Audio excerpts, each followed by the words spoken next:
I spoke with Humera, whose young son was murdered when the army stormed her village. She told me how she wanted to kill herself,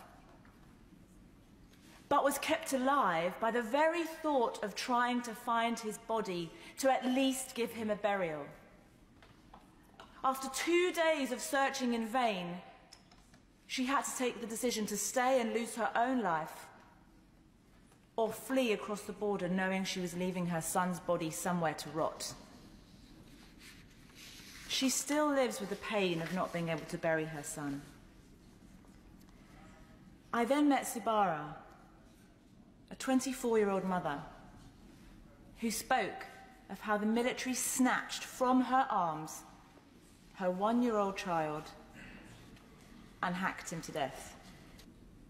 The guilt of coming home to my own 3-year-old and 5-year-old daughters left me unable to sleep at night. Unable to sleep, pondering what it must feel like to have to choose between your 2 children, and for a moment accepting that choice, and how no parent, wherever they are in the world, should ever have to make that choice. And that has been happening as the world has watched, and that has been happening as we have watched. People would do anything, so many people would do anything to have the job that we have sitting in this house, making decisions that affect hundreds of thousands, millions of lives. We need to be able to look at ourselves in the mirror in the twilight of our years and know that we did something with our position in this house. Sometimes that calls for bravery, sometimes that calls to take a chance, to speak out for all that is right and good. And as we sit here today, on the verge of Christmas and New Year, I will be cuddling my children in the new year, but there are hundreds of thousands of Rohingya refugees for whom their children are but a memory.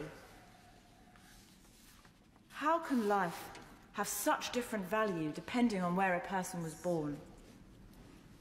The Rohingya are crying out for justice. Humanity must have no borders. Will the Minister today please replace platitudes with promises of action? The international community must now not allow the Burmese military to get away with the slaughter, the rape, torture and displacement of the Rohingya people on such a scale that it constitutes genocide. I ask the Minister to address head-on the issues of getting the International Criminal Court to bring the criminals to justice. This is vital not only in this instance of genocide, but in the prevention of future genocide.